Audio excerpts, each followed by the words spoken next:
Now, coming to another basic thing, that is the salient features of the Indian Constitution.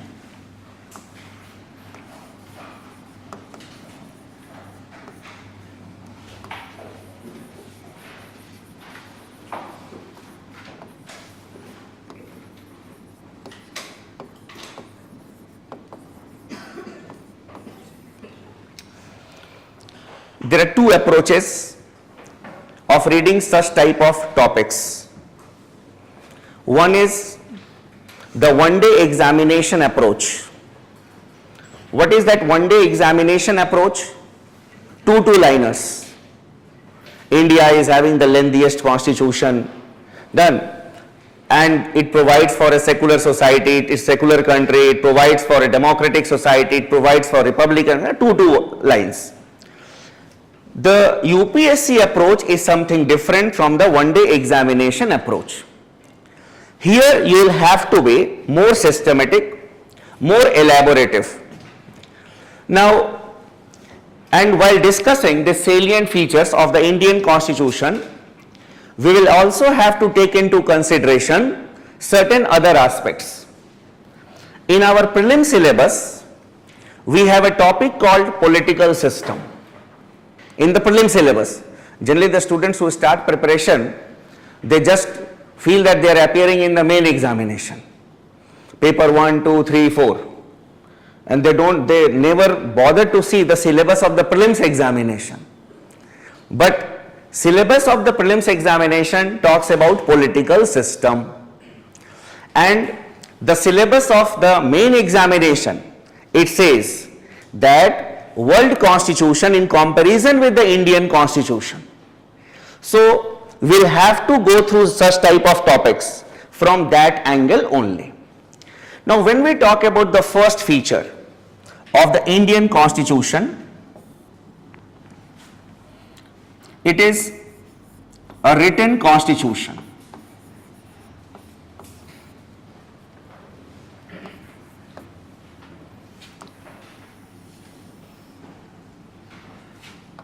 Now when we talk about comparison,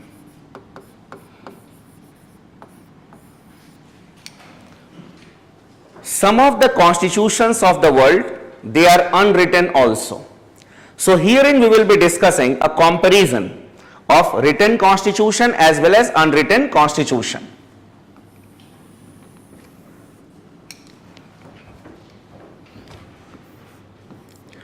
A written constitution is that constitution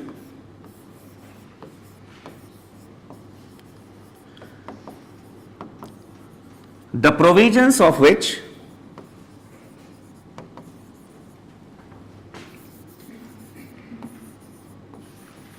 are codified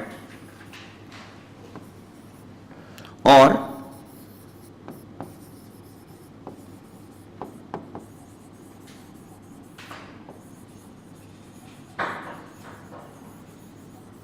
systematically arranged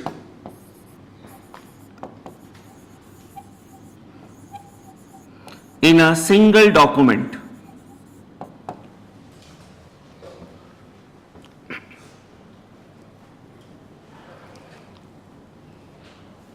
When we say codification, codification means that is you write everything systematically in one document. On the other hand, when we talk about unwritten constitution, so unwritten constitution will not mean that the things have not been written down, but the provisions have not been mentioned at one go or at one document. That is unwritten constitution. So here you can write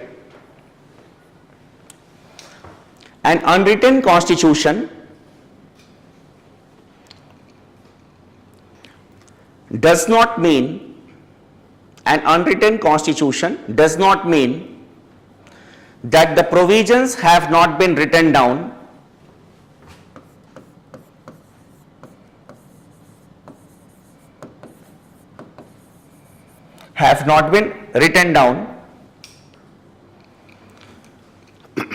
but are not codified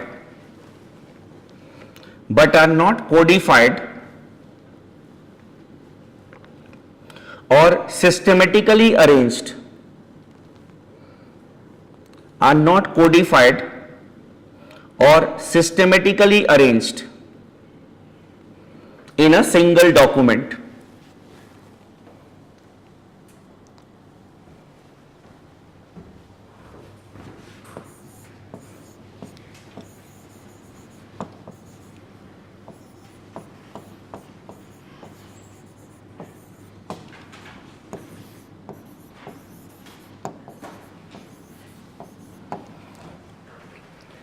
US, China, France, India, many other countries are there which have a written constitution. When we talk about an unwritten constitution, the examples can be UK constitution, the constitution of New Zealand, etc.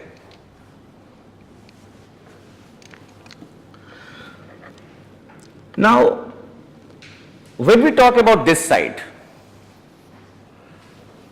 not codified, you see, you can exactly say that this document is the Constitution of United States of America. This document is the Constitution of India. This document is the Constitution of China. But one document cannot be termed as the Constitution of United Kingdom. That this document is this book is the Constitution of United Kingdom. So that does not mean that United Kingdom the things have not been written down.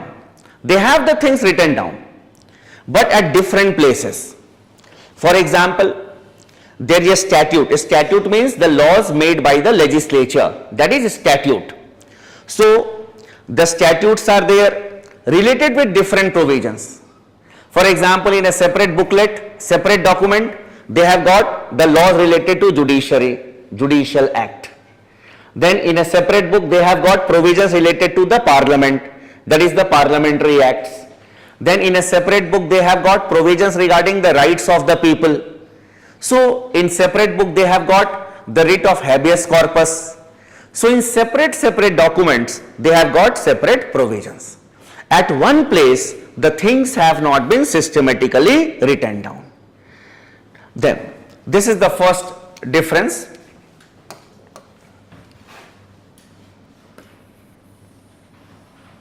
Then, secondly, it is an enacted constitution.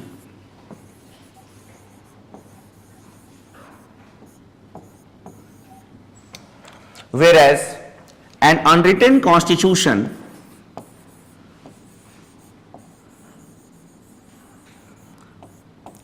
is an evolved constitution. 100% enactment, 100% evolution. What is this enactment? You see the Constitution of India. It is an enacted constitution. Why we say so? A body called the Constituent Assembly. The members sat down for a specific period and then they wrote the constitution and then they said, this is the Constitution of India. Then the members in the Philadelphia Convention, they sat and they wrote the Constitution of America. This is the Constitution of America. So even the constitutional developments that take place, they take place in accordance with the Constitution only. On the other hand, if we talk about the UK Constitution, it was not a third party, it was not a Constituent Assembly which had written the different provisions. And basically, from time to time, the laws were made. The new laws were made, the earlier laws ceased to exist. For example, लिख लो आप लोग. For example, the UK Constitution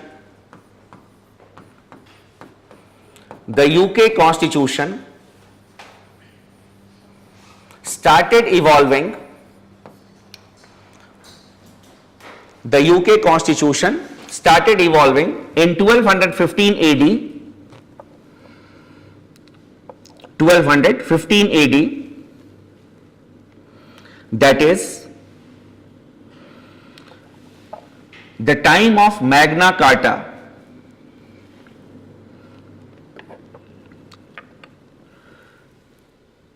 When we say Magna Carta, Magna Carta was a decree of the king, and the king had issued a decree in 1215 AD, and the things were there in Magna Carta. Many of the laws are present even today.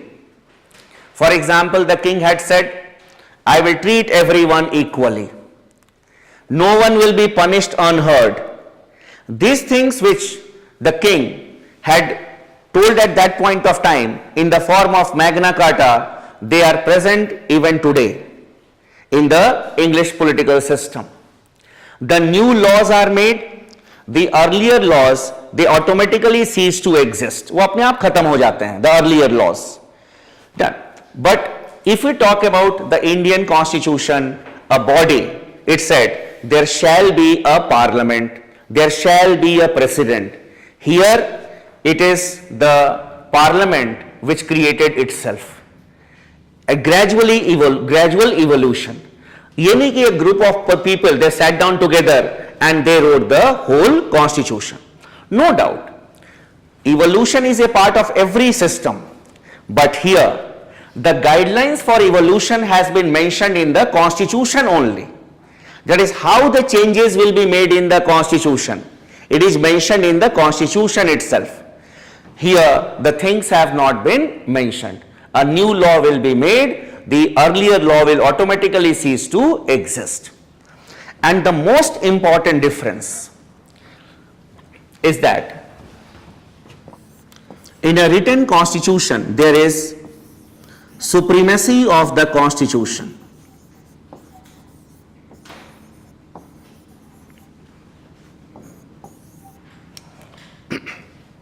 Whereas in an unwritten constitution, there is parliamentary supremacy.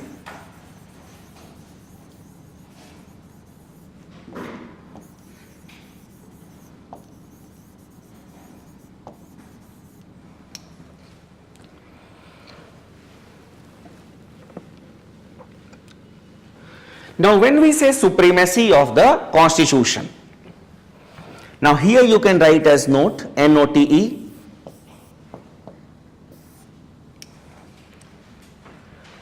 All the three organs of the government, all the three organs of the government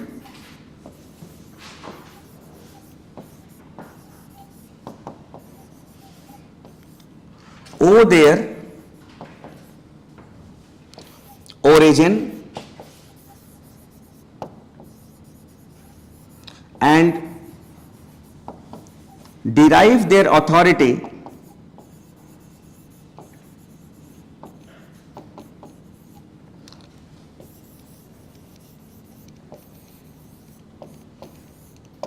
from the Constitution.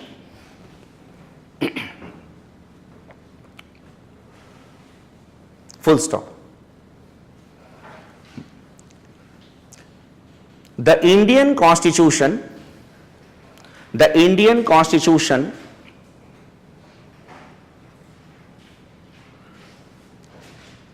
has prescribed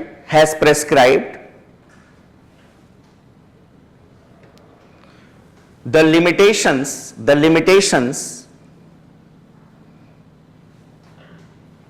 of all the organs of the government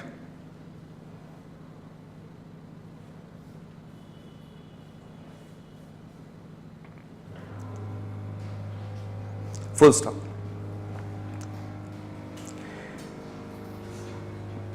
The parliament can make laws, the parliament can make laws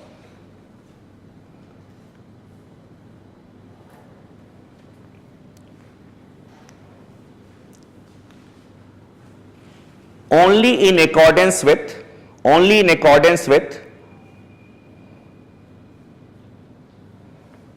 the provisions of the Constitution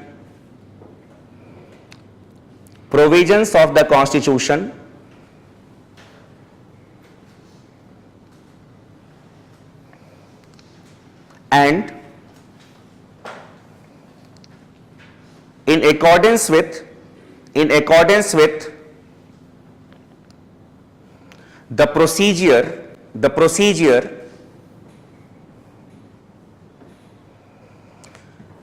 mentioned in the Constitution.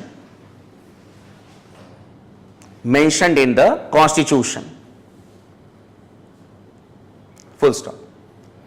If a law of the Parliament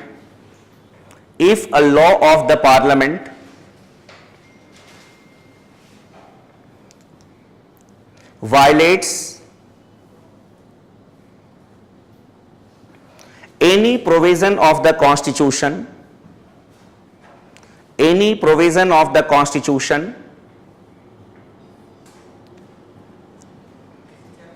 or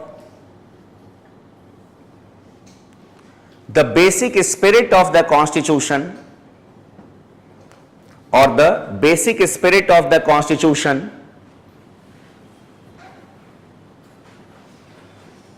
that is the basic structure of the Constitution,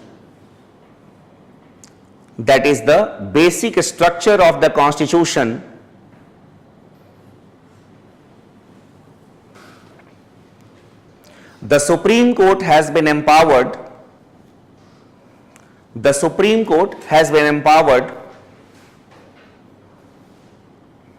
to declare the law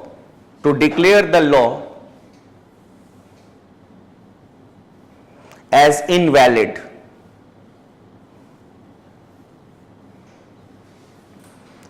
This is constitutional supremacy in case of India. So not only the provisions of the Constitution, it will have to follow the basic spirit of the Constitution, which has been termed by the Supreme Court as the basic structure of the Constitution.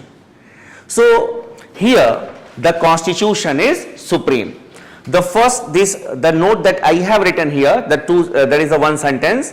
Such type of question can be there in the reasoning assertion portion, that in India there is supremacy of the Constitution, and any of the sentences that you have written may be there in the examination. So both A and R are correct, and R is the correct explanation of A. Now coming to this side, when we talk about parliamentary supremacy, here a group of people, they sat down, they wrote the provisions of the Constitution. Even the Constitution of India says there shall be a parliament consisting of. Things have been written in black and white. Here no such authority as the Constituent Assembly was there. The parliament itself decided that we will be, how many houses the parliament will have, how we will be elected, how we will make laws, everything decided by the parliament itself. Done. No one had put a check on the authority of the parliament. That is the concept of parliamentary supremacy. So here you can write as note,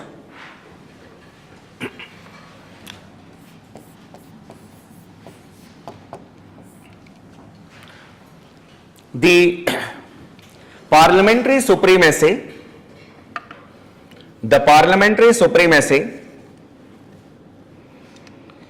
as it exists in the UK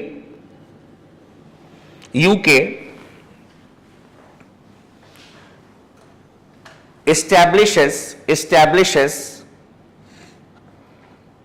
the supremacy of the parliament, or the supremacy of the British Parliament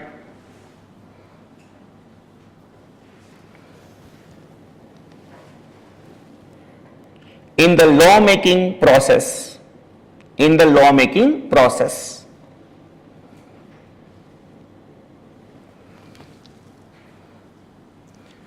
The British Parliament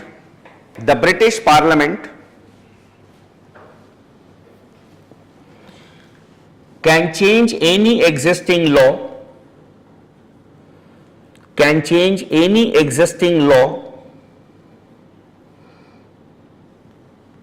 full stop. It can make laws It can make laws on any subject,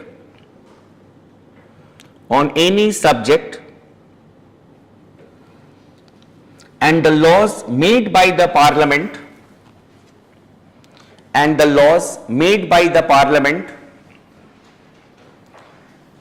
cannot be challenged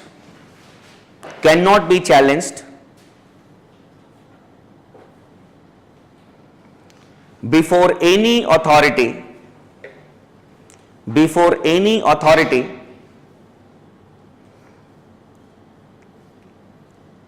and cannot be declared as invalid.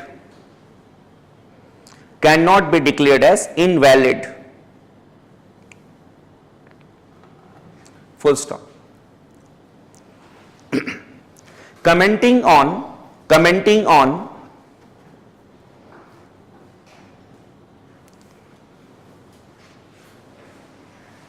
the lawmaking powers,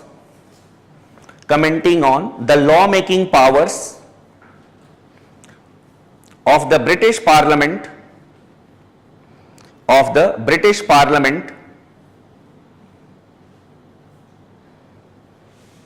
comma, some scholars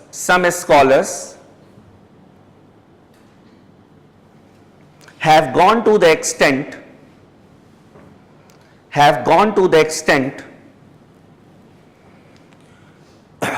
of giving the view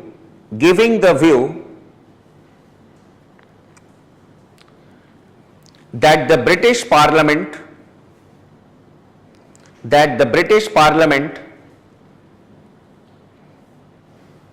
is so powerful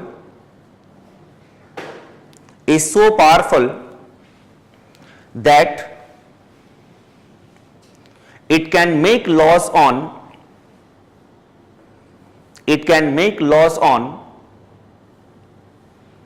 any subject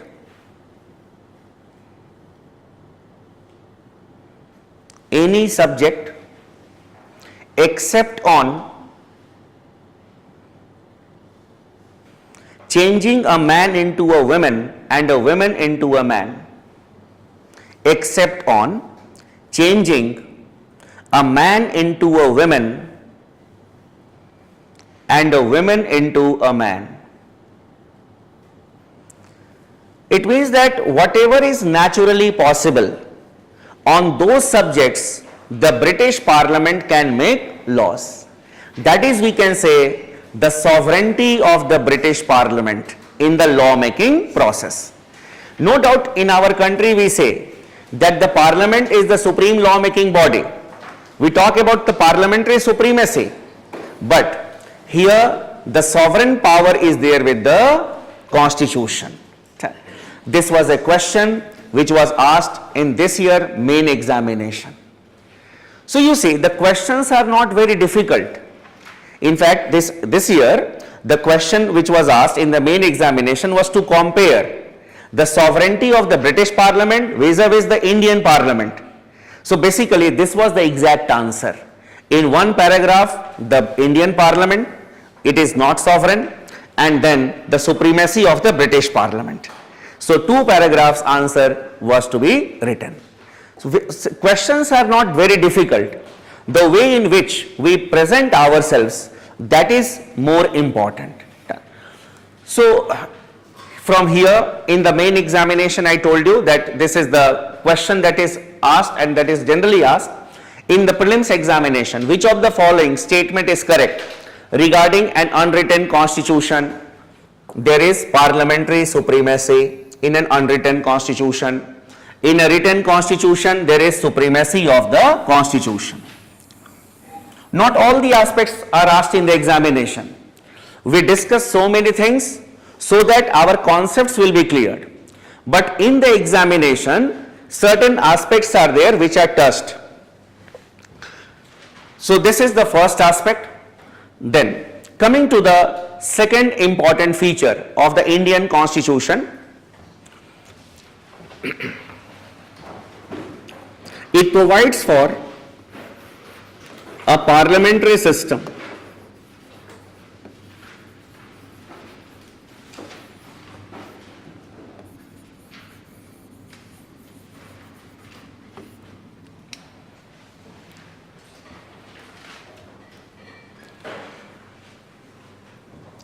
now coming to the syllabus again. When we say parliamentary system, it is a political system. Across the globe, we have seen that the democratic countries are either having parliamentary system or presidential system. So we will have to study both. No doubt India has got a parliamentary system, but we need to compare both the systems. Now, next sentence you can write here, then we'll proceed further. Based on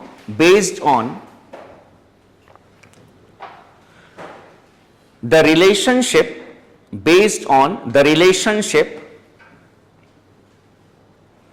between the executive and the legislature,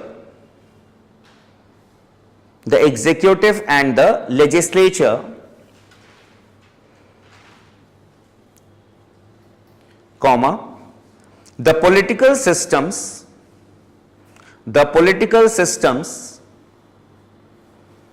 have been classified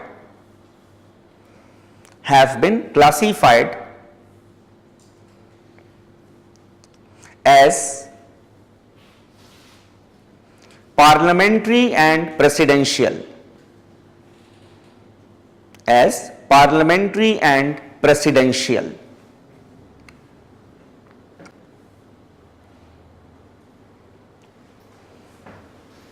Underline, based on the relationship between the executive and the legislature. Because many of you are reading the subject for the first time, you may have switched over from one subject to another subject, as you had told me. So basic understanding has to be developed. So when we say parliamentary system and presidential system, what is the basis of this classification? So in a particular country, what is the relationship between the legislature and the executive? Based on that relationship, we have got this classification. Now one by one I will be discussing these things with you. First of all, coming to parliamentary system. In a parliamentary system, there are two heads.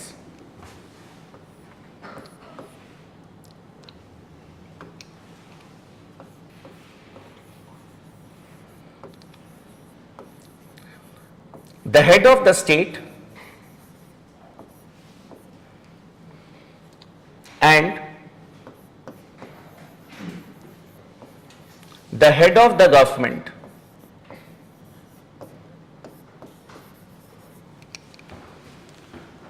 The head of the state is the nominal head.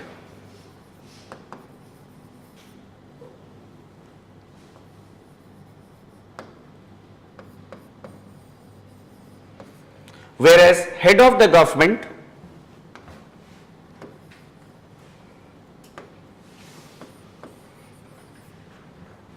is the real head.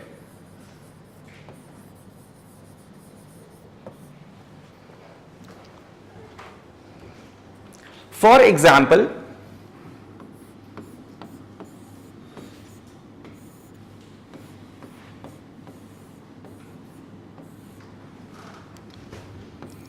in the United Kingdom, the head of the state is the crown.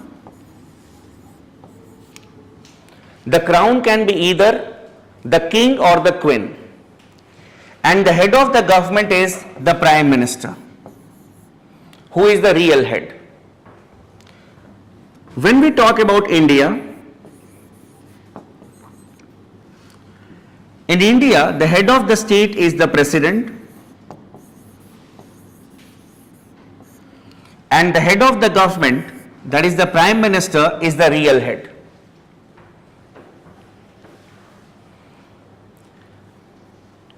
Now, sometimes the students ask me that, sir, if the Prime Minister is the real head, then why not it is termed as a prime ministerial system?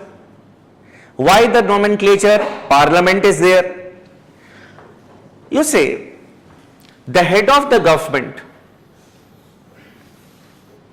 that is the Prime Minister, he belongs to the legislature, that is the Parliament. In United Kingdom, the Prime Minister must be the member of House of Commons. The member of House of Commons is known as the member of Parliament, MP.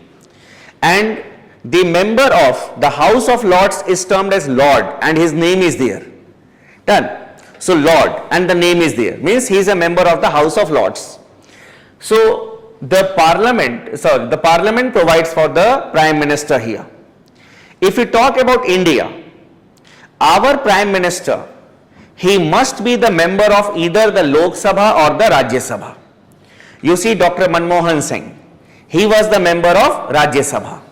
Shri Narendra Modi, he is the member of the Lok Sabha. So earlier he was the the PM was the member of Rajya Sabha. The present PM is the member of the Lok Sabha. Now, the nomenclature Parliament has evolved from the British system, because in Great Britain the legislature is known as the Parliament, and such a system evolved under the UK political system or the British political system. So in Great Britain the legislature is known as the Parliament. From there the nomenclature came parliamentary system. So the two heads are there. This is the first difference. Then coming to the second aspect,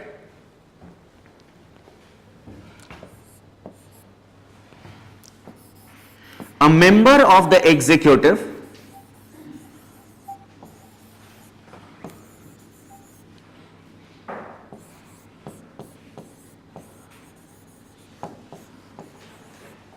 must be, when we say a member of the executive, it means the ministers.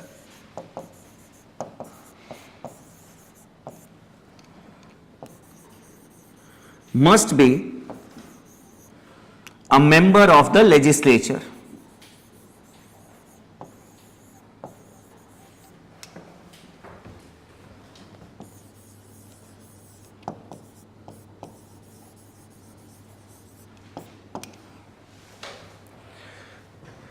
And thirdly, the executive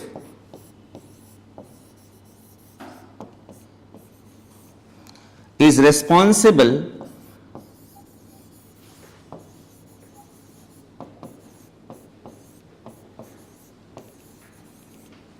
to the legislature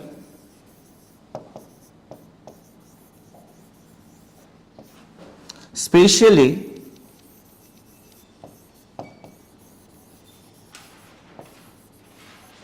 the lower house.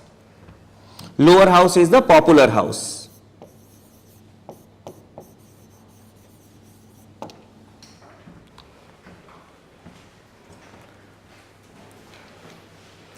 Three points you need to remember, and one question you will be able to solve in the prelims examination. Straightforward questions are, UPSC is very fond of asking questions on parliamentary system, and every alternative here, just as we had discussed that the questions are asked on limited government, similarly the questions in the prelims examinations are on the parliamentary system. Which of the following statement is correct regarding a parliamentary system? 1 and 2, 1, 2 and 3, 2 and 3, such questions can be there in the examination. For those who may not have been able to understand, I will help you with the help of an illustration.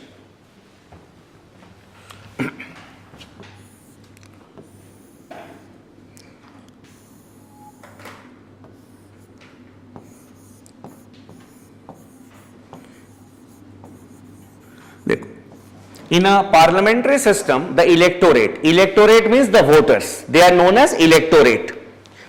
So the electorate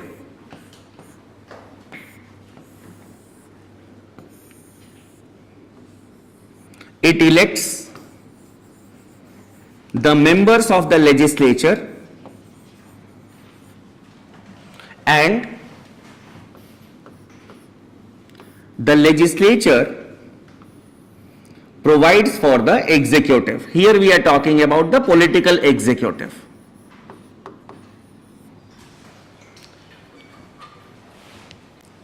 So what we do in the elections, what the people do? They do not elect their ministers, they do not elect their chief minister. They go and vote and they elect their representatives. For example, the assembly elections are going to take place in some of the states. So suppose the voters, the electorate of Madhya Pradesh, what they will be doing? They will not be electing their ministers. They will go and vote for their MLA. They will elect their legislative assembly member.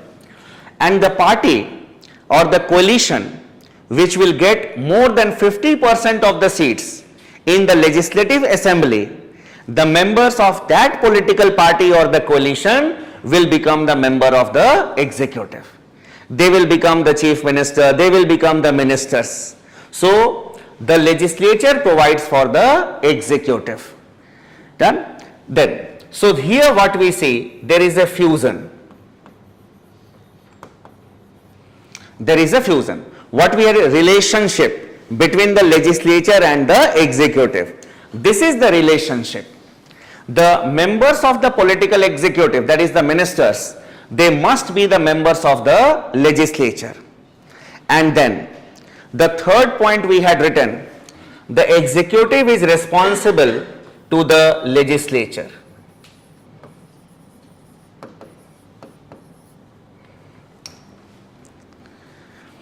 If the legislature, especially the lower house, it can pass a no confidence motion against the government and the government will no longer be there. You see, a no confidence motion was brought in the monsoon session against the BJP government by the opposition. Why? That is, the government is responsible to the legislature, especially to the lower house. If the government will have no majority in the lower house, then obviously it will no longer be there in the power. So this is what we had written in 3 points. And your one question is answered in the prelims examination. This is parliamentary system.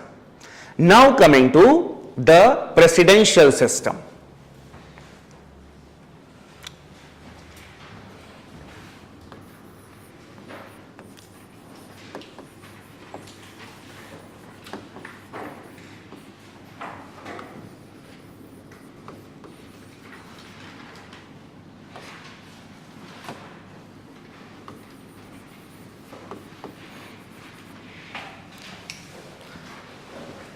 In a presidential system,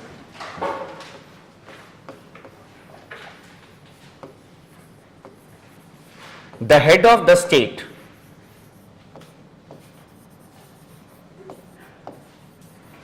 and government is the same person. In our country, who takes the real decision? The Council of Ministers, headed by the Prime Minister. They take all the decisions. The President is informed of the decision. The President is the signing authority. Done? On the other hand, if you talk about America, all the decisions are taken by the American President. And he is the signing authority also. So he takes all the decisions. He is the real head also, and he is the nominal head also, everything. He is the head of the state and head of the government. Then second point, a member of the executive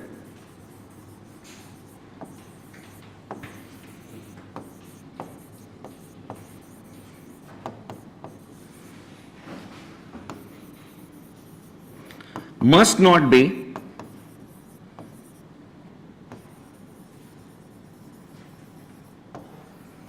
a member of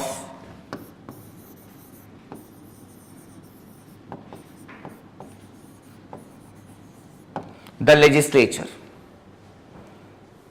there is complete separation of powers, and if a member of the executive is there, he will not be the member of the legislature.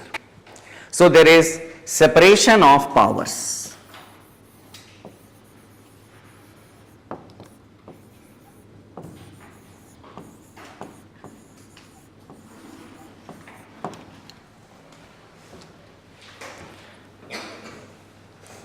Now, again with the help of an illustration, I will make you to understand for those who may not have understood it.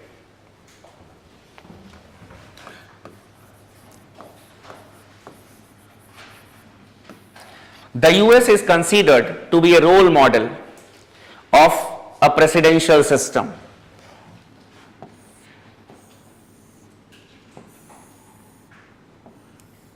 In America,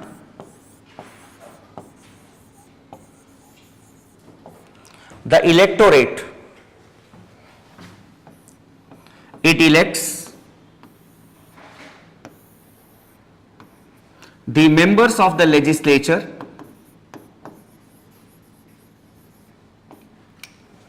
and in separate election it elects the chief executive.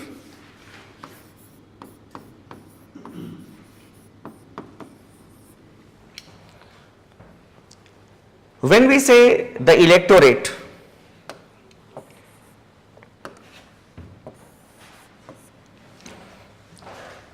in America, the legislature is known as the Congress,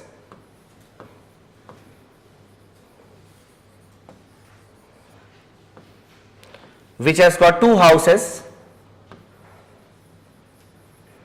the Senate and House of Representatives.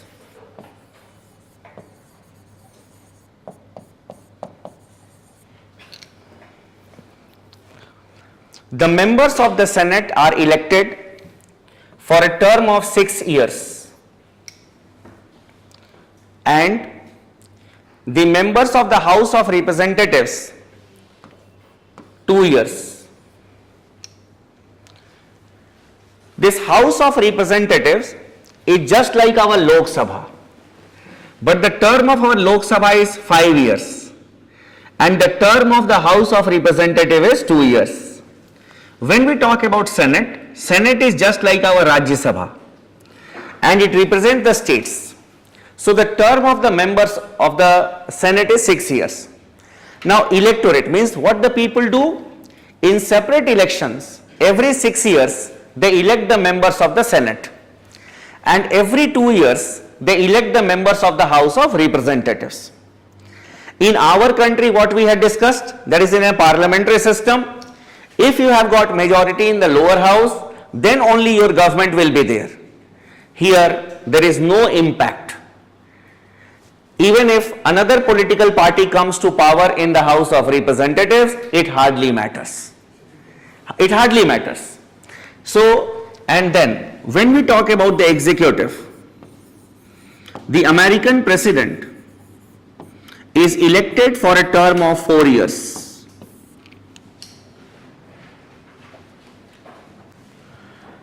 A change in the legislature, the composition of the legislature is not going to affect the term of the president. यहाँ से इसको कोई मतलब नहीं है. Even if his political party will have no majority in the House of Representatives or the Senate, it hardly matters. It will have no effect on the term of the president. He can be removed by the process of impeachment only. And coming to the next aspect, what we had written, a member of the executive cannot be the member of the legislature. After the American president is elected, he appoints the persons of his choice as the secretaries. In America, the ministers are known as secretaries. And if he appoints a senator as the secretary or a member of the House of Representatives as the secretary, then the person will have to resign from the houses and then only he can take oath as the secretary. For example, you may have heard the name of Hillary Clinton. It is a old example. Hillary Clinton, when Obama had become the President of America for the first time, she was appointed as the Secretary of State. As in our country we have got the Minister of External Affairs. In America, the office is known as Secretary of State. It is equivalent to our External Affairs Minister. So Hillary Clinton was offered the post of Secretary of State. At that point of time, she was a senator. She resigned from the Senate and then only she took oath as the Secretary of State. You cannot be a secretary, or that is a minister, as well as the member of the legislature. There is a complete separation of powers. This is what we had written. Legislature, in our country what happens? Most of the laws, they are initiated by the ministers. The ministers, they present or introduce the bill in the legislature. They take part in the discussions also. It is not there in case of America. Lawmaking is the prerogative of the Congress. The members, they will introduce the bill. No doubt, indirectly the president can influence through its members. Indirectly. But directly the secretaries will have no role. Only when the bill is passed by the legislature, then only it will be presented to the president as the head of the state for giving his assent. बीच में उनका कोई role नहीं होता है. This is, we can say, the complete separation of powers. This is the first part. So separation of power is a feature of the presidential system. Now, what is this concept of separation of powers? From here also the UPSC is very fond of asking questions. Because what I said, it is not general knowledge, it is general studies. So, from here we get the concept of separation of powers. Yes.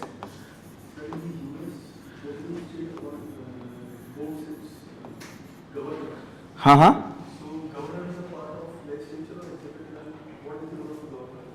Where? Sir, in the US, Mm-hmm. the many state has a governor. Mm-hmm. By voting, people appoint a governor.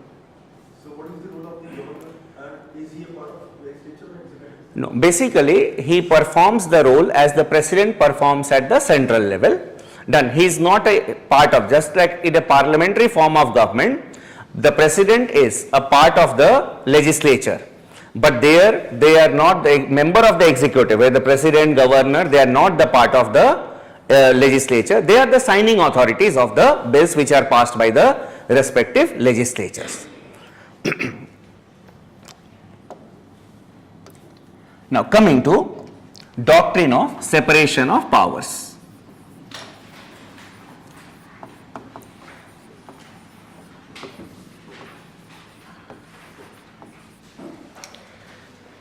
When we say separation of powers, there is a difference between division of powers and separation of powers.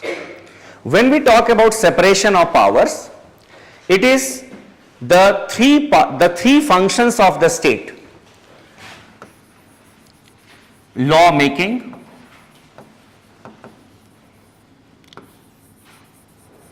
law implementation,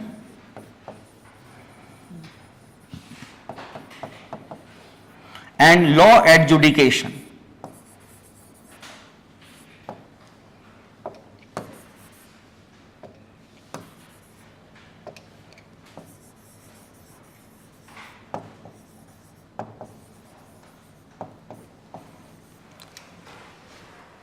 Now, during monarchy, what used to happen?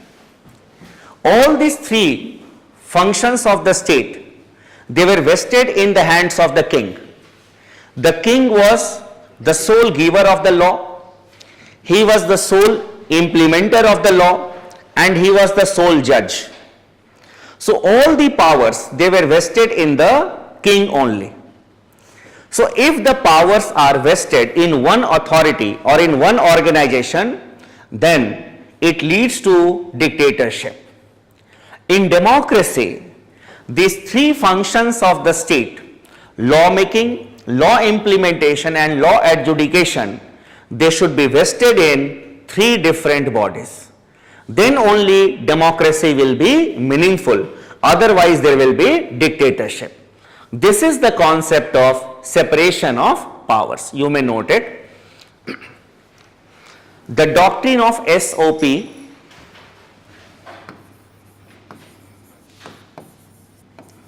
was propounded by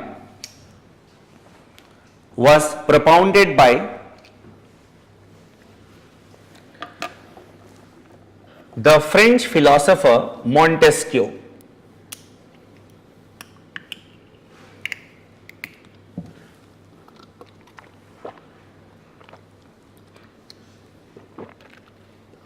Montesquieu. Full stop. He was of the view that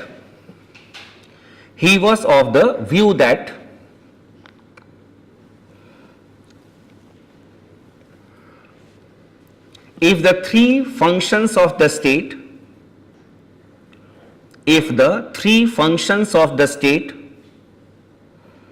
that is law making,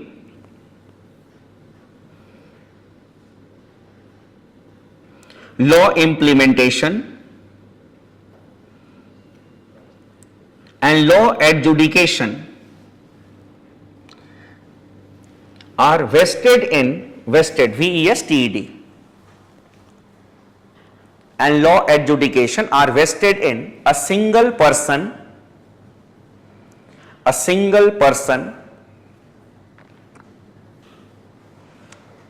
or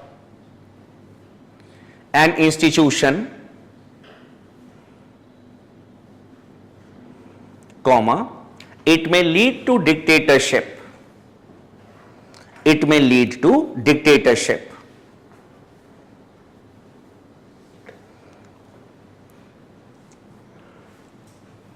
In democracy,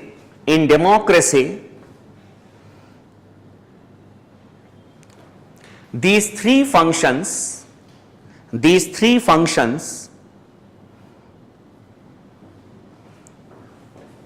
have to be exercised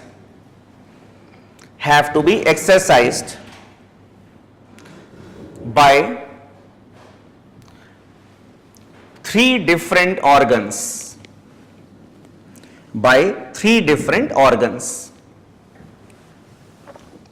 Full stop.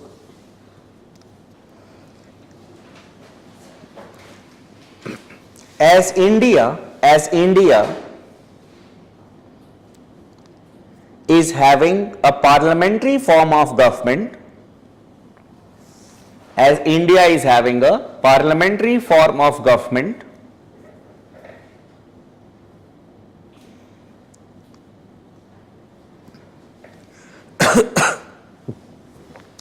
strict separation of powers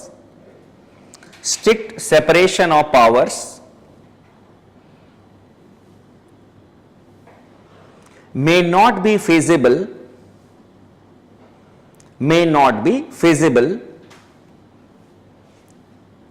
between the executive and the legislature.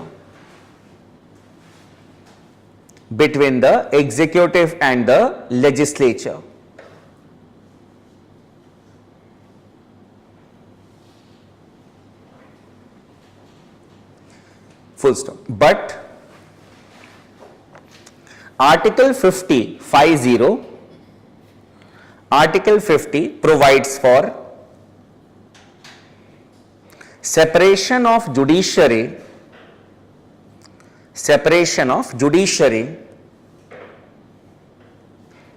from the executive. Underline Article 50. UPSC is very fond of asking about Article 50 in the prelims examination. So Article 50 is, that is separation of judiciary from the executive. Then in the next paragraph you can write, this doctrine of SOP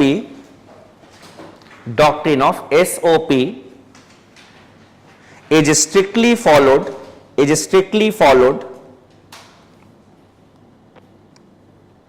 in a presidential system,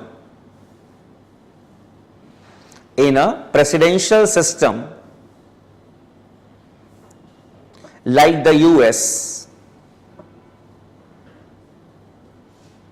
where each organ performs its separate functions.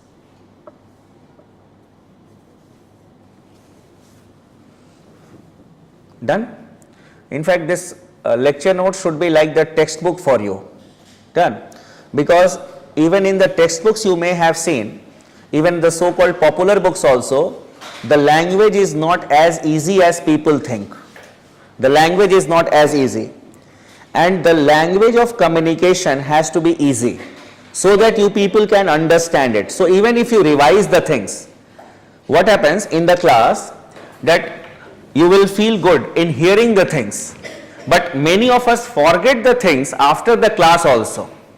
So when you read it, okay, these were the things that we had discussed in the class also. The things will be there in your mind. Now, when we talk about this doctrine of SOP, there is a negative aspect related to the doctrine of separation of powers. A strict separation of powers is also not good. For example, if the parliament is given unlimited power to make laws, it can be biased towards one group or the other group. If the executive is given we can say unrestricted powers in appointments or in implementation of the laws, it can adhere to violation of human rights, high-handedness, then it can do favoritism in the appointments, and in the absence of proper checks, the judiciary can also go here and there, because the judges, they are also the members of this society only. They also have got instincts. Done. So that can be reflected if their power is also not checked. That is why the doctrine of SOP has to be along with another doctrine, that is the doctrine of checks and balance, where one organ should put a check on the other organ. Then only democracy will be meaningful. यानी कि only separation of powers is important. Along with the doctrine of SOP, the doctrine of checks and balance is also important. So in the next subheading you can write doctrine of checks and balance.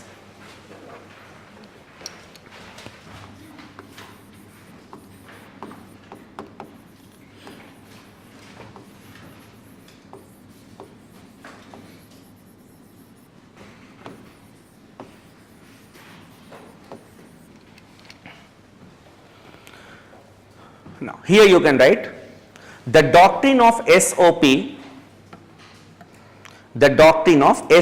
separation of powers, has to be accompanied with by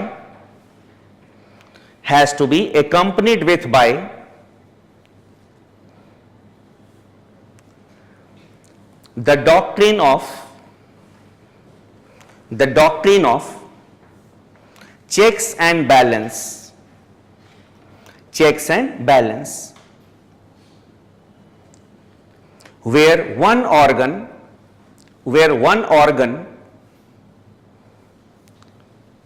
puts a check on the other organs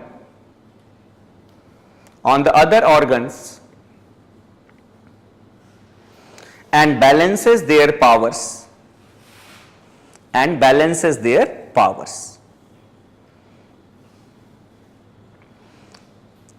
From here also the questions are asked in the examination.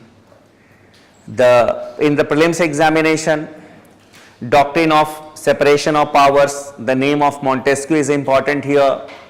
Then the basic idea behind the doctrine of separation of powers can be asked, that whether you have understood it or not. Article 50 is asked. Then when we talk about this doctrine of checks and balance, from here two types of questions can be asked in the main examination. One, there can be comparison between Indian and the American system with respect to this doctrine of checks and balances. Or there can be separate question with respect to India, that in India, how this concept of separation of powers and checks and balance, they work together. So, the theme will be the same. The question, the language can be different because I do not set the questions. But yes, the theme will definitely be the same as we will be discussing in the class. Now, coming to this doctrine of checks and balance. First of all,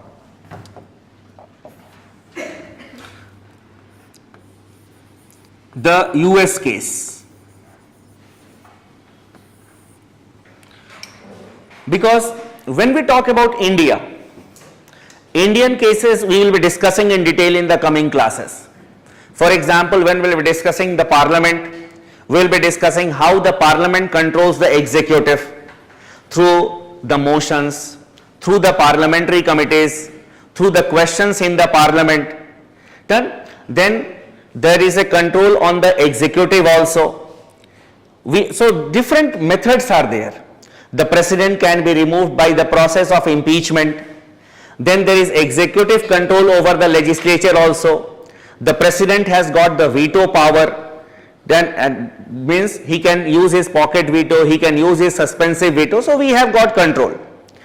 American system we will not be discussing in detail later on. So today only we will be discussing it, so that in the future if the question is on comparison, you can correlate the things. There is a specific pattern of writing answers in the main examination. If we talk about checks and balance, you will have to discuss this point under three broad headings. Even in case of India also, the same pattern will have to be followed. First, the legislative check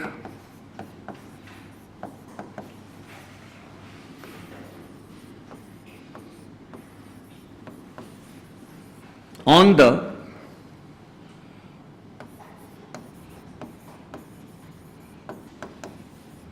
executive and judiciary.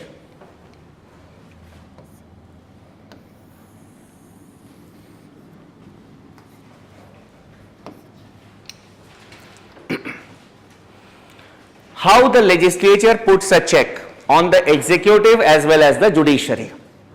First,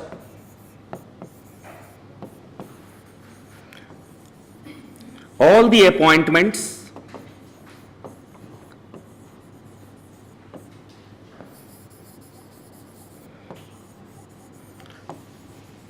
done by the US President to be ratified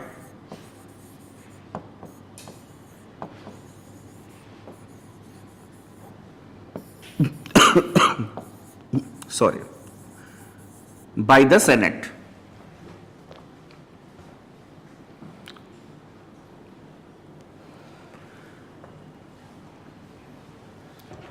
You may or you may not be aware that the American president, during his term of 4 years, he undertakes nearly 3,500 to 4,000 appointments, and all the appointments he will do of his own. Done. So he appoints the ambassadors to the different countries, he appoints the judges of the Supreme Court, he appoints the judges in the courts in the states also, he appoints different officials, secretaries, and every appointment that is done by the American president, it must be ratified by the Senate. For example, if the US president decides to appoint a judge of the US Supreme Court, so he will shortlist the name, and after that the name will be sent to the Senate. The Senate will approve the name, ratify means approve the name, and then only the person will be appointed as a judge of the US Supreme Court. Another example, Suppose if the US President decides to appoint a person as an ambassador to India, after that name is finalized by the US President, it will be referred to the Senate, and if the Senate approves the name, then only the person will be appointed as an ambassador to India. So this is what we have written here. So it is cannot be arbitrarily done by the President. The name has to be ratified by the Senate. Then all the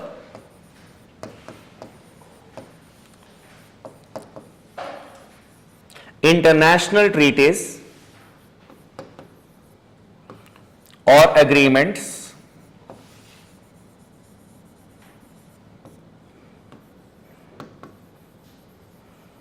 signed by the US President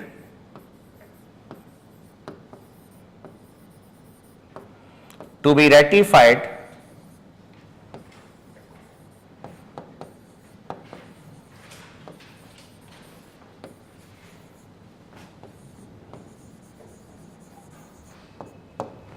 by the Senate.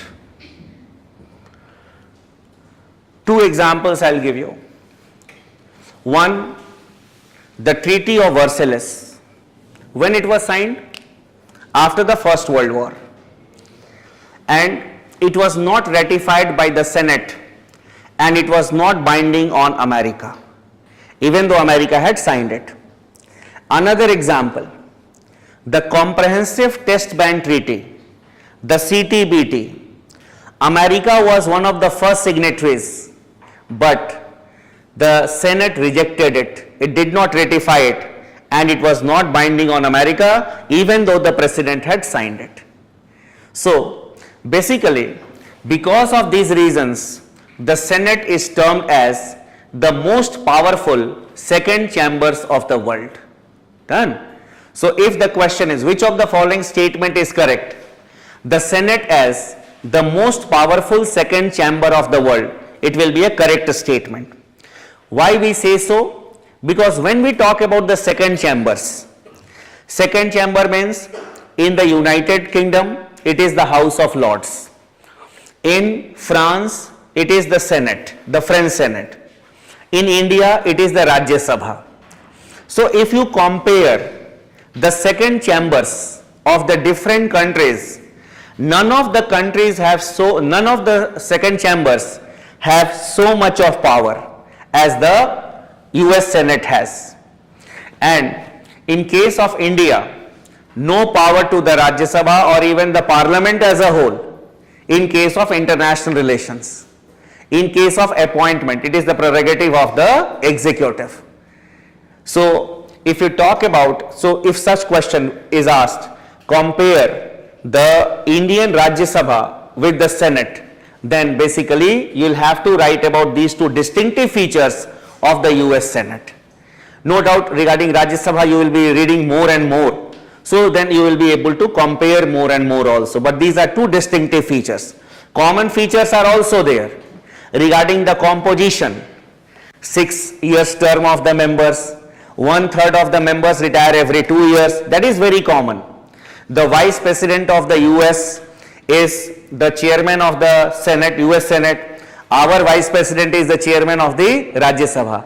Similarities are also there, but dissimilarities are also there, and it is more powerful when we compare with the Indian counterpart, that is the Rajya Sabha. So you should be mentally prepared for such type of questions, because we don't know, questions are not very difficult, but yes, at the time of examination the thing should strike in your mind. Then coming to the third aspect, the US Congress can pass a resolution to impeach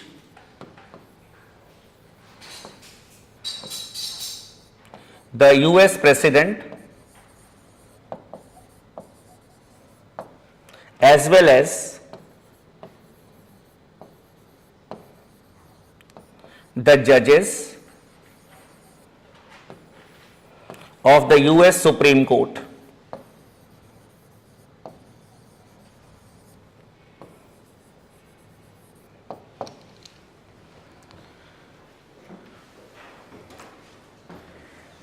So it is check on the judiciary also. So these are the three aspects that we need to remember. These things are also not rocket science. The students feel that the things are very difficult. It is not like that. You will have to systematically understand it. Okay, the teacher today discussed the concept of parliamentary system and presidential system. And he said that in the world, in some of the countries there is parliamentary system, in some of the countries presidential system. Then he talked about parliamentary system. So the concept of parliamentary system should be there in your mind. Then the teacher talked about presidential system. That is, the head of the state and head of the government is the same. And then the model should be there in your mind, the things that we had discussed. And then after that the teacher talked with us the concept of separation of powers.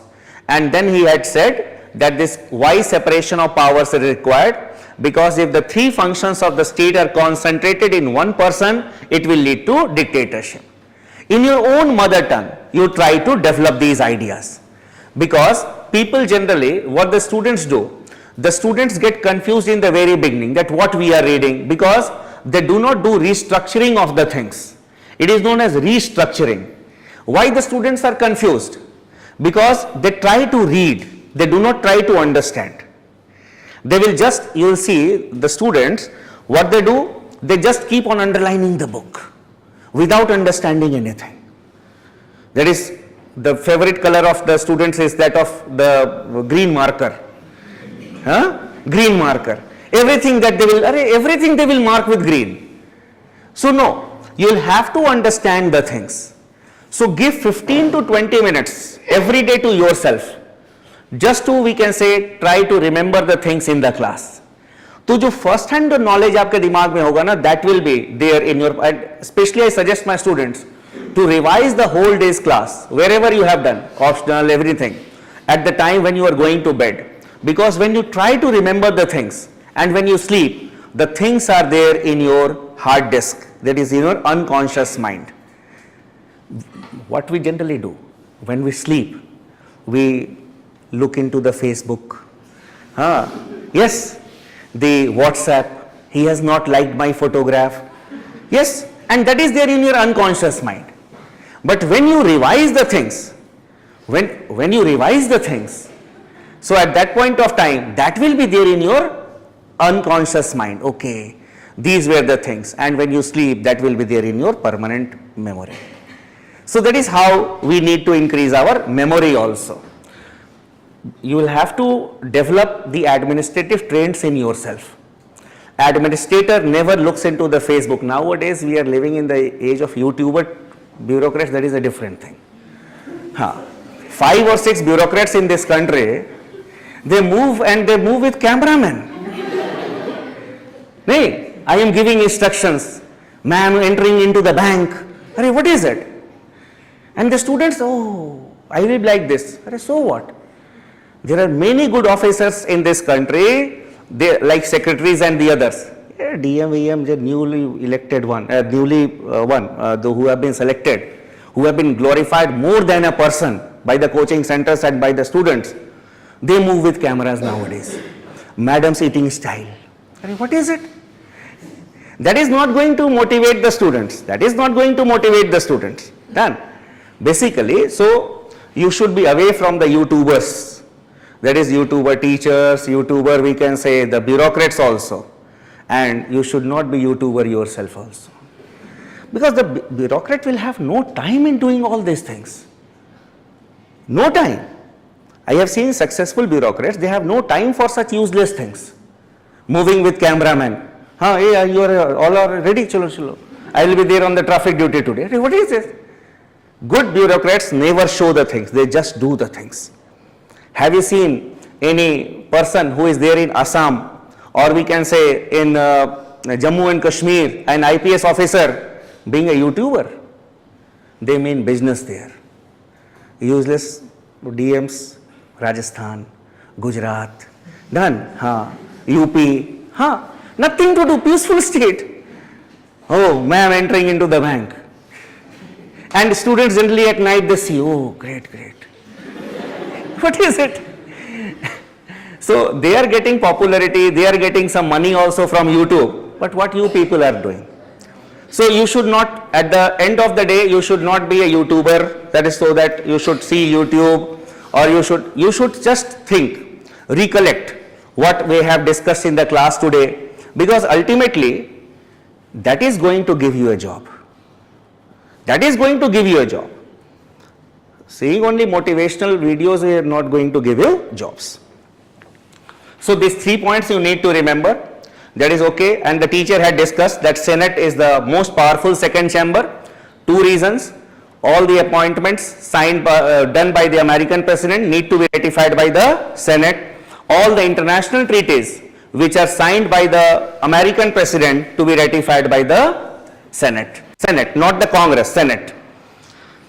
And then coming to the next aspect, it is the executive control over the legislature.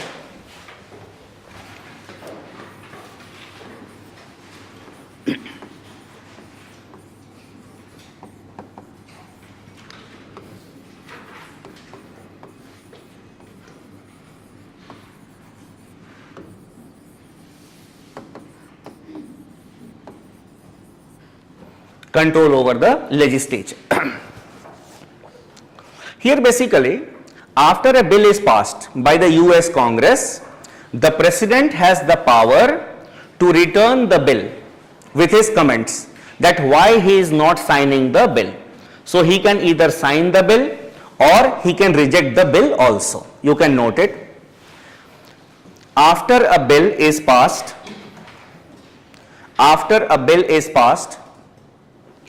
by the US Congress,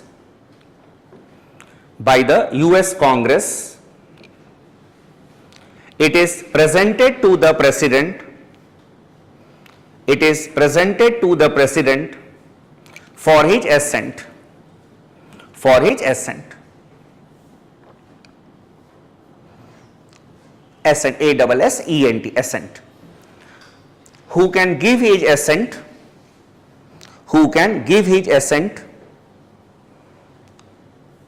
Or can return the bill,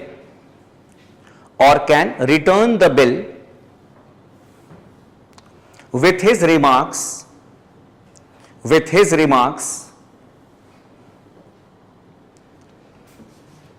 to the House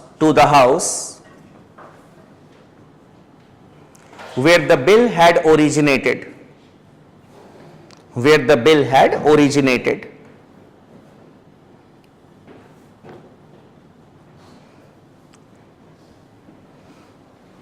So with his remarks means why he is not signing the bill. And if the bill is passed again by 2/3 majority in both the houses, then even if the president will not sign it, the bill will become a law. But it is a difficult one. 2/3 in this house, 2/3 in this house. It will be a difficult proposition. Done. So that is very important. And one more technical thing is there. Here the president has got 2 alternatives. One, if the bill has been signed, then within 10 working days he will have to give his assent or can return it. If the remaining term of the session is going to be more than 10 days, suppose if you people have passed a bill on 5th of October,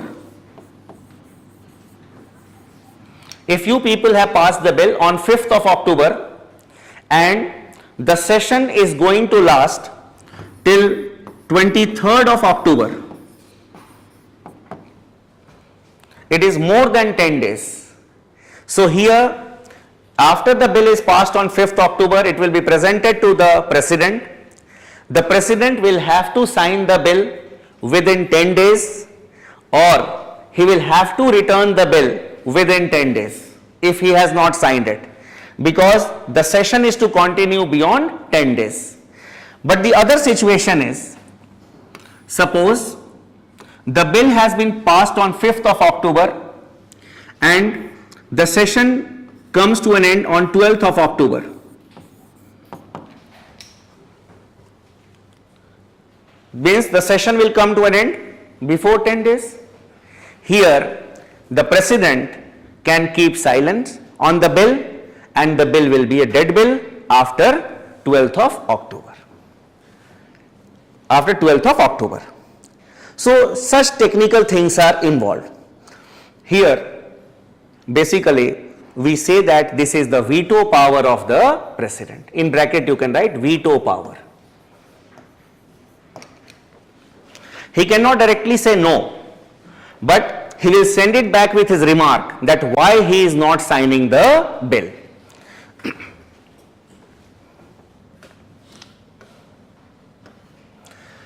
Then, third, and one more thing, the executive has no control over the judiciary, no control.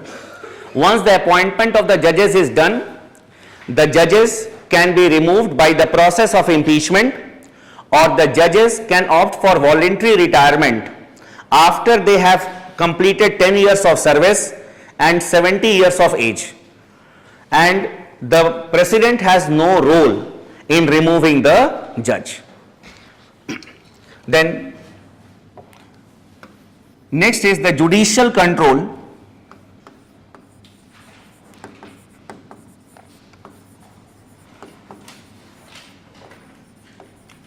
over the executive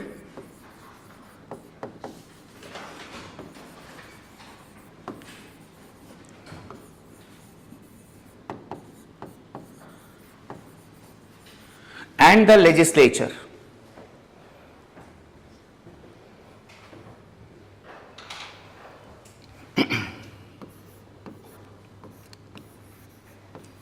The judiciary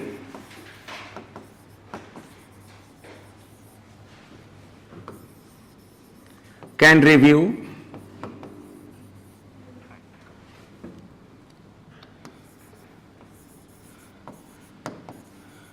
a decision taken by the executive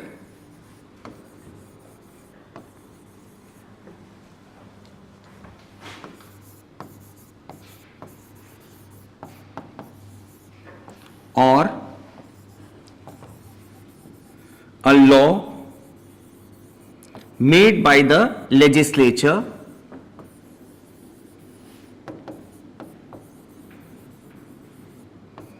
and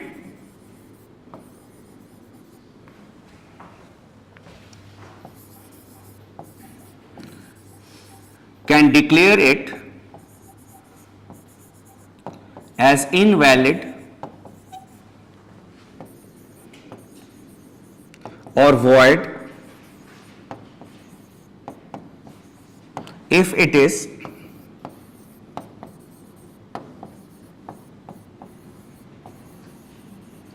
not in accordance with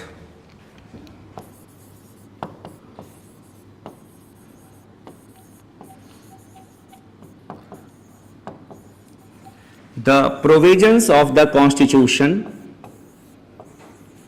or a law.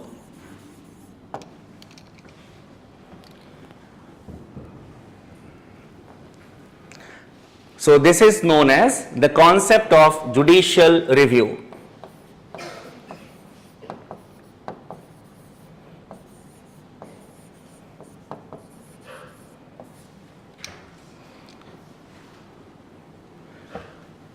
Judicial review is there in India also. You see the laws which are made by the parliament or the state legislature, they are challenged in the judiciary and the Supreme Court can declare them as null and void also. A decision is taken by the union executive, it can be challenged in the Supreme Court and the Supreme Court can declare it as null and void also. Even the decisions of the state executive can be challenged in the judiciary and that can be declared as null and void. So this is the concept of checks and balance. So even if the question will be asked on the Indian front, the things we'll be discussing in detail. This will be the common aspect. How the parliament controls the executive, that will be discussing under the parliament. What are motions, what are parliamentary committees, what are their roles, questions in the parliament. Done. Then when we talk about the executive control over legislature, our president also had got the veto power. He can also withhold his assent on a bill, which then, or he can return a non-money bill for the reconsideration of the parliament only for once. This is the doctrine of checks and balance. This is how democracy works. We have not completed our discussion yet. It is not general knowledge, it is general studies. So, what we had discussed, separation of powers, checks and balance in relation with the presidential system. Now, coming to another aspect, in some of the countries, we have got a combination of the parliamentary system and presidential system. That is quasi-presidential system.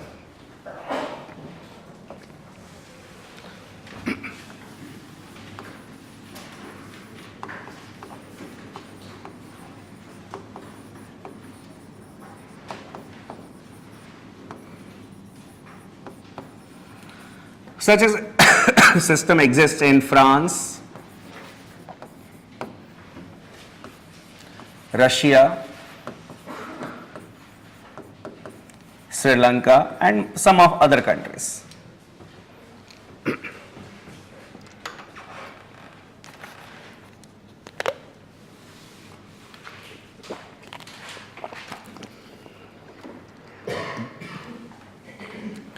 Such a system is a blend. Blend means combination. Blend of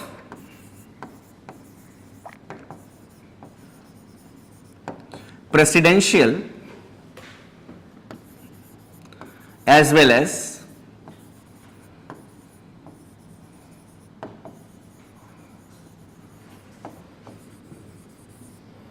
parliamentary system.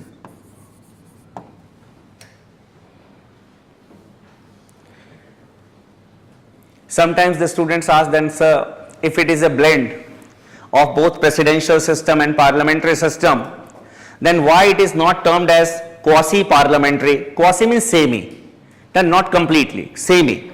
So why it is not termed as quasi-parliamentary? Why it is termed as quasi-presidential? The answer is that it is more closer to the presidential system than the parliamentary system.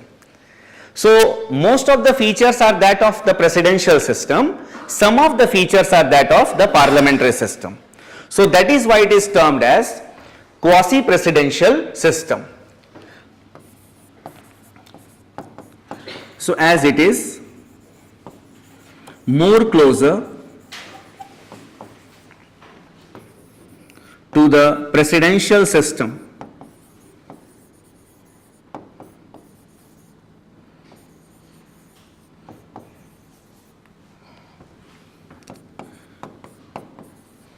it is termed as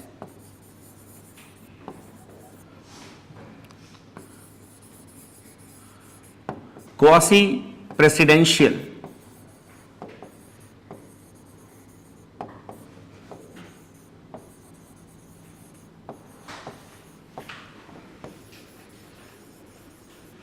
And not quasi-parliamentary.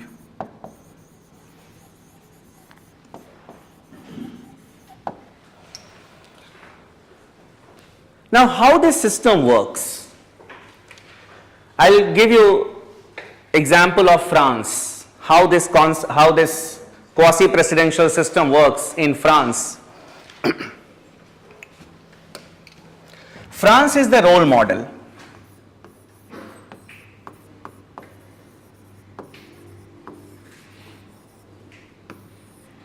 Of a quasi-presidential system. So in France,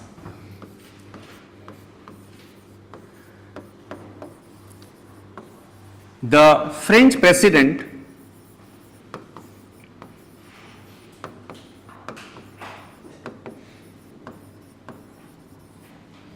is directly elected by the people.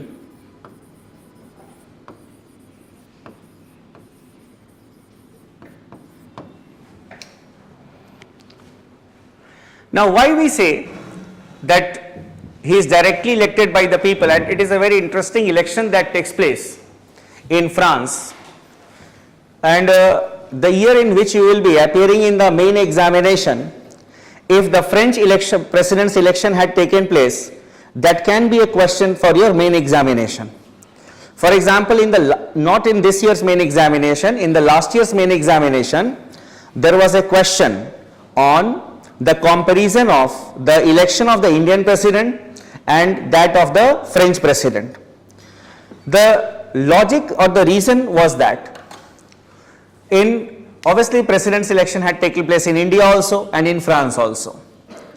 In France, basically, the method of election is something unique. In France, a person, in order to get elected as the president, he has to get a majority of the total valid votes, means more than 50% of the valid votes. Suppose if there are 5 lakhs voters, then a candidate will have to get more than 50% of 5 lakhs. Then only he will be getting elected as the French president. If 2 candidates are there, it is very easy for one to get the majority, more than 50%. But suppose the contest is multi-cornered. Multi-cornered means more than 2 candidates. Then there are 3 candidates, 4 or 5 candidates. Then the votes will be divided. No one may get the majority. So, if no one gets majority in a multi-cornered contest, then re-election takes place among the first top 2 candidates. Re-election takes place among the first top 2 candidates. It is known as runoff. क्या बोलते हैं इसको? Runoff. In the last French president's election, there was a runoff, and Macron was elected because of this runoff only. That is why it was in the news, and that is why that question was asked in the main examination. Random questions are not asked by the UPSC, never. Done. जो चीजें news में रहती है, those questions can be asked in the examination. So here you see that it was because of the runoff that the student was following the French president's election or not, because everyone follows the American president's election, but the uniqueness is there in the French president's election. So he is elected directly by the people. Then after his election, he elects a person of his choice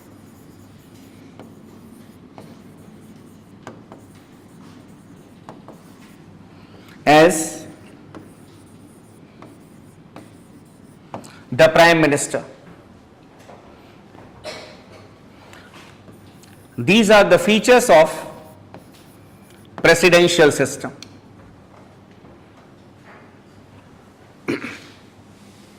Then he appoints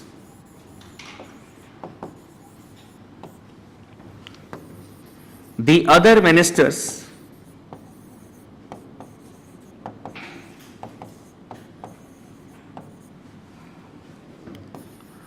on the advice of the PM.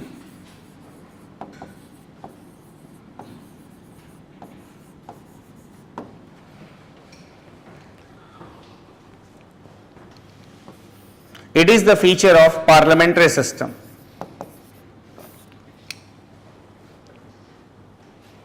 Because it is on the advice of the Prime Minister that the other ministers are appointed. Then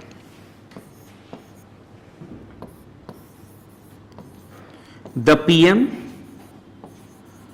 and the ministers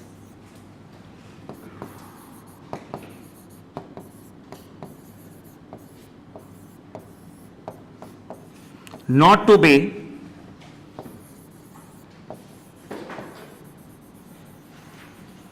the members of the legislature.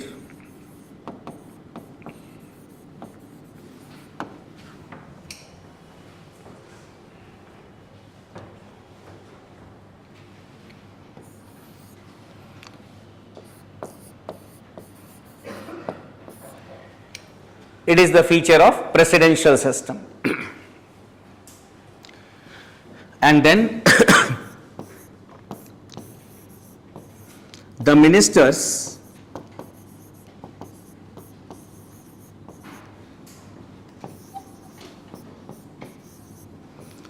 take part in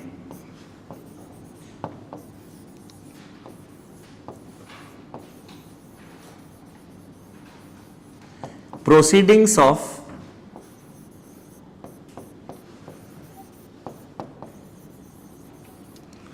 the National Assembly. National Assembly is the lower house, just like our Lok Sabha.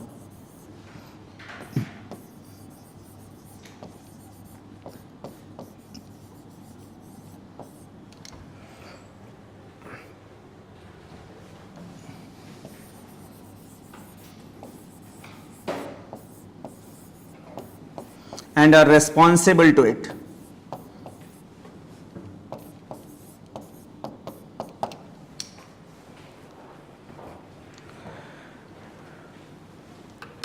So here basically when we talk about this ministers taking part,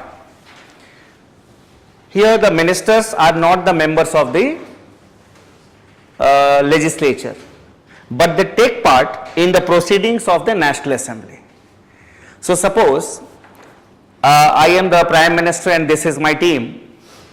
So we are not the members of this house, but we will be taking part in the proceedings in this house. We will be answering your questions, and if you feel that we are not working well, you can pass a no confidence motion against our team, the PM and his team, and we can be removed. That is the concept of responsibility. Now, it is a very grave situation sometimes. Why? Because the president gets directly elected by the people and he has to appoint a prime minister of his choice.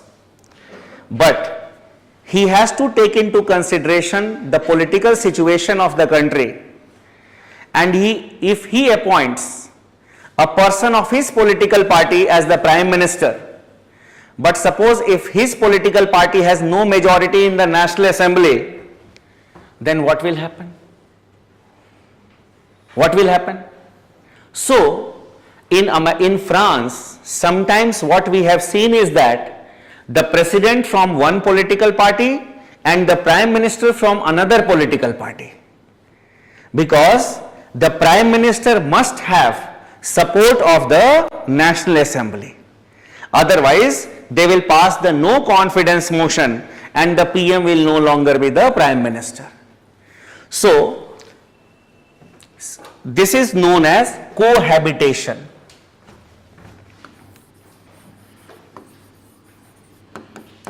Cohabitation. It is the president and the PM from different political parties.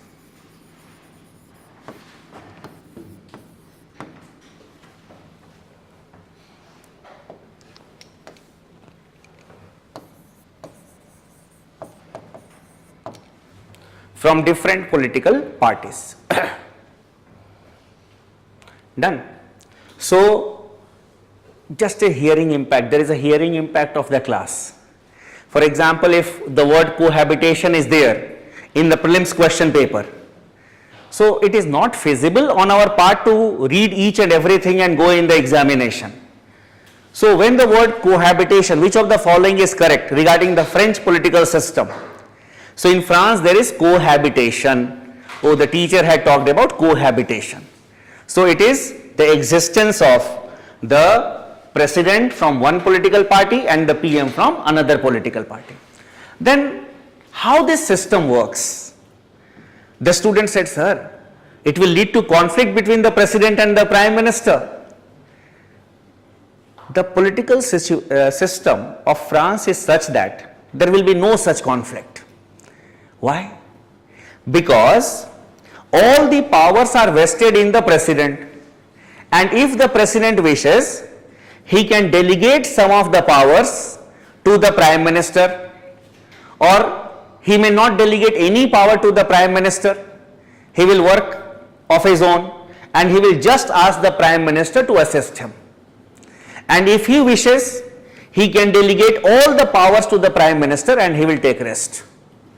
It completely depends on the president, completely. That is why I had not given you the example of Russia. Russia is not a mature democracy. No doubt it is a matured country, that is a different thing. But it is not a mature democracy the way in which we think of democracy. From the time you people may have gained your senses, means got an understanding of the world, have you heard another name in Russia except Putin? No, you had not. Simple reason is that after Boris Yeltsin, Putin came to power. He was very much popular, so he got elected and he became the president. He contested for the second term and he was popular and he became the president again. In Russia, there is a rule that you cannot contest the president's election for more than 2 consecutive terms. You can take a break and then you can contest. So after 2 terms as the president, obviously he cannot. So what he did, he nominated a person of his choice to contest for the post of the president. He won because Putin was supporting him, and then Putin said, you make me the prime minister. And he was Prime Minister Putin everywhere. Who was the president, we did not know.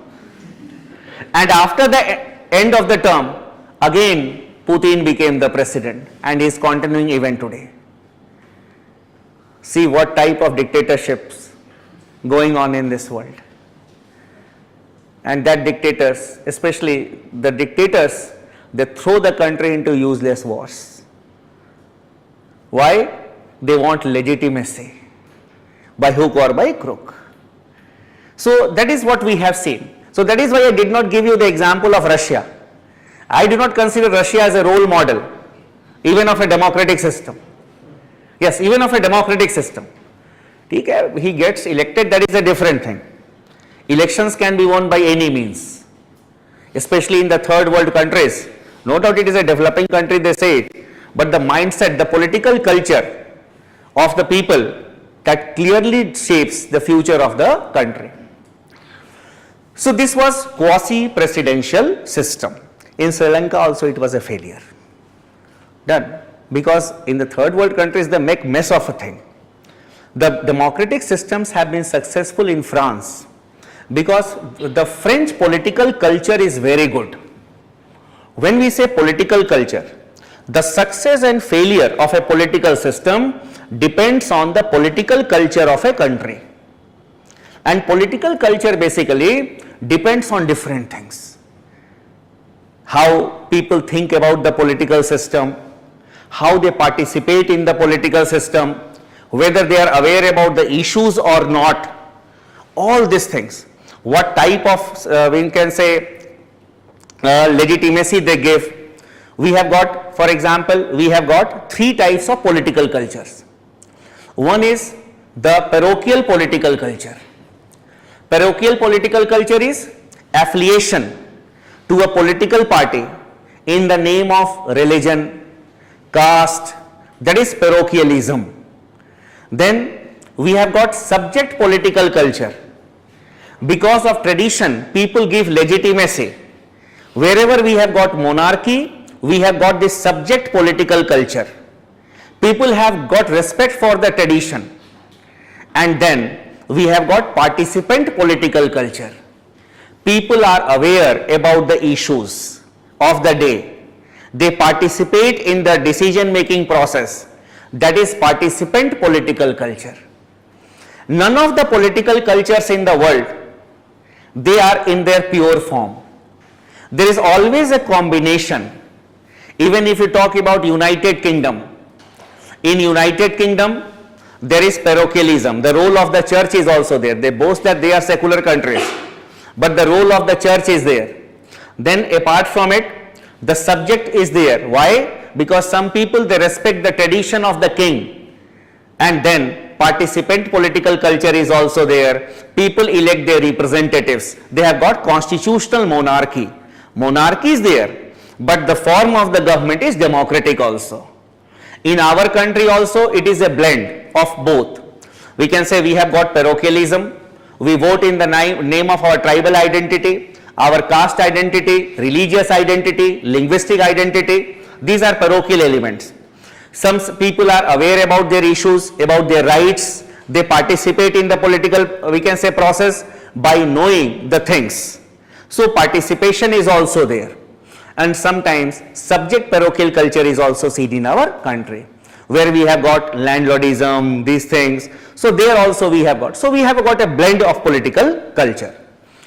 So we should not think that we should adopt the American system, we should adopt the French system. It completely depends on the political culture of the country.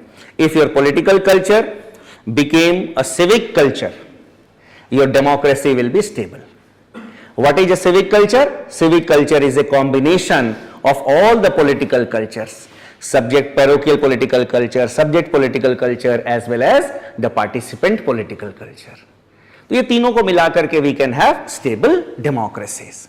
So it completely depends on the political culture that a country has. ये तो ऐसे ही I told you, because some people, journalism students ask me that, sir, why we should not adopt the French system? It is a good system, but it completely depends on your situation. This was the parliamentary system, presidential system, and quasi-presidential system. Now here, two questions. That is food for your thought. One, whether India should move towards a presidential system or not. This is a much asked question, that whether we should move towards a presidential system. You see, presidential system has got some advantages, and the advantage that can be seen is quick decision making. And at the time of some emergency situation, one man has to take a decision and quick decision making can be made. That is the benefit of having a presidential system. On the other hand, when we talk about a parliamentary system has also got its advantages. The decision making is based on consensus, because there is a council of ministers and there is no one man show.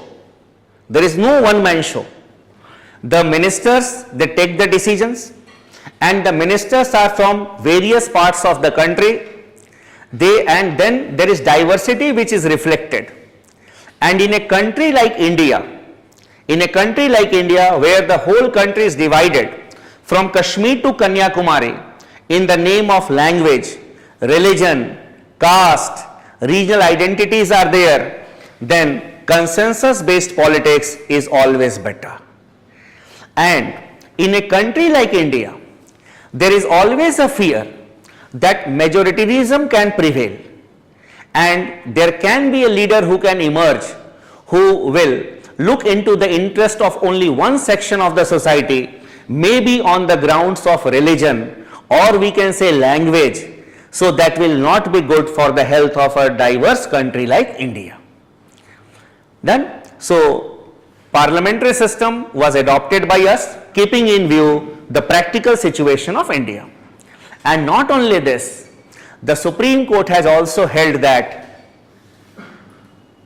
parliamentary system is a part of the basic structure of the Constitution. So we can have debate on this, but practically we cannot switch over to the presidential system because parliamentary form of government is a part of the basic structure of the constitution. So try to develop some views on it, read some articles, that is the benefits of parliamentary system, benefits of, we can say, presidential system. Try to develop an understanding because such type of questions can be asked even in your interviews. So from the very beginning, you should develop yourself because in the interviews only politics and economics, two things are there. So you need to develop an understanding about certain things. Another understanding that you need to develop, you can write the question, I'll tell you. How far it is justified, how far it is justified, how far it is justified to hold the view,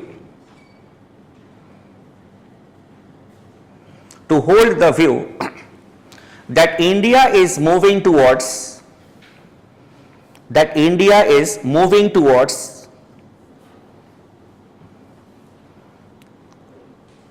presidentialization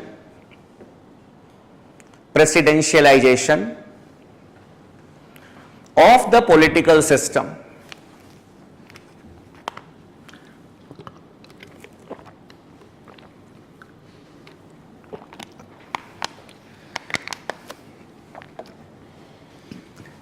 These are articles based questions. Article based question means not article 1, 2, 3, 4 of the constitution. Articles which come in the newspapers. Done. So when the students read presidentialization in the newspapers, then they said, what is the scholar has written? What does this mean, presidentialization? So when we say presidentialization, because there are two things. In a presidential system, when people vote in the elections, they have in mind the presidential candidate. They do not think about their immediate candidate. For example, in America. In America, how the president is elected? He is not directly elected by the people. First of all, the people elect the members of the electoral college. They do not directly take part in the election of the American president. And every state, it elects as many members in the electoral college as the representation is there from that state. For example, from Delhi, we have got 7 members in the Lok Sabha and we have got 3 members in the Rajya Sabha, 10 members. So the people from Delhi, they will be electing 10 representatives. They will be electing 10 representatives. Means both the political parties, that is Democrats and the Republics, they will be giving 10 candidates each. And if the people, they feel that no, I will vote for this person, he is a Republican candidate. And if he gets elected, he will vote for the Republican candidate who is contesting the election there. So I am voting for my candidate here in my constituency.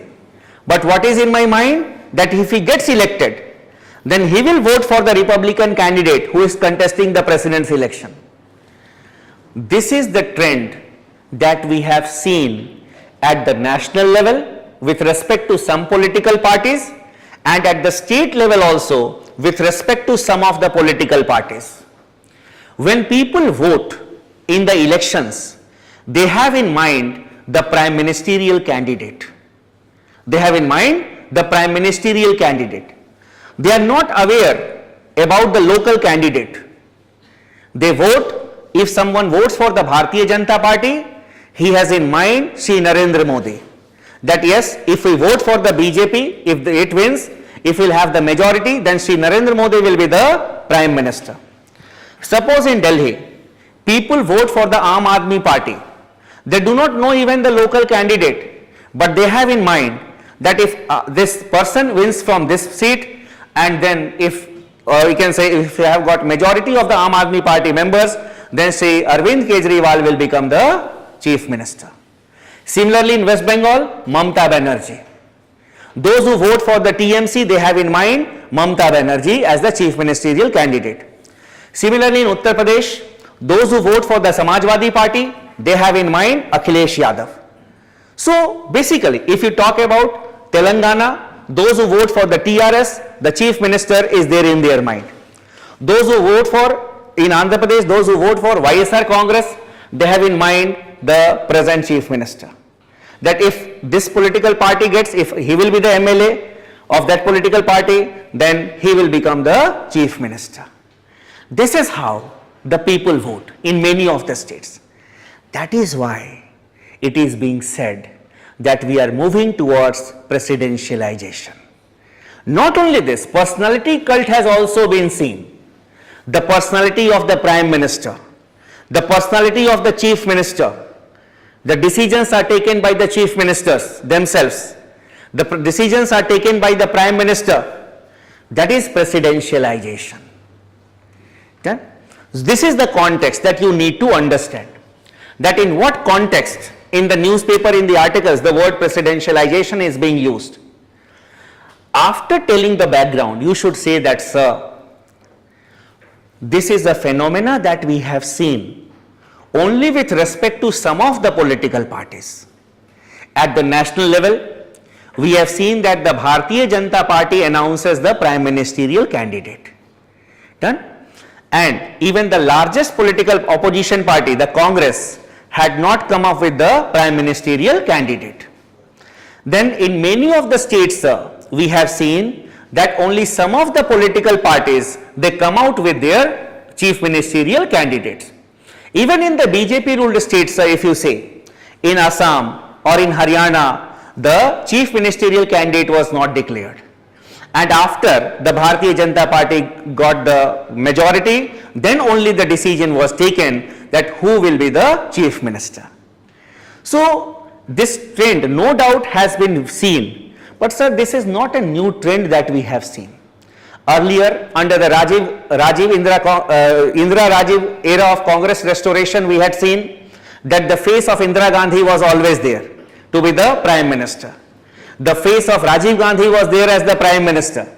So these things are, sir, phenomenal things.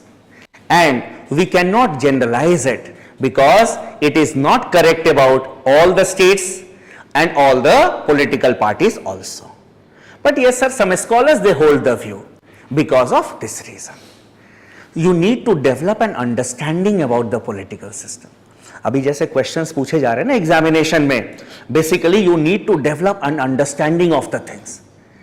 This year also you see on the president's rule, the question was not asked that whether it is being misused or not. The question was why since mid 1990s the provision of state emergency is not being misused. You'll have to understand the political situation of the country. So gradually you need to develop such type of habits when you read newspapers, because even if you read newspapers, you'll have to develop an understanding about them.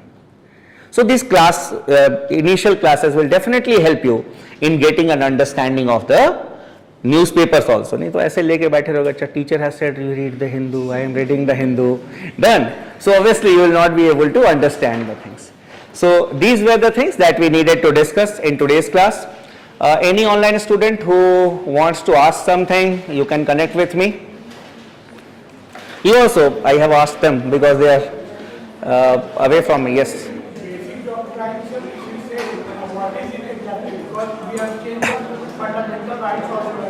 Basic structures will mean that those structures without which the constitution will lose its originality.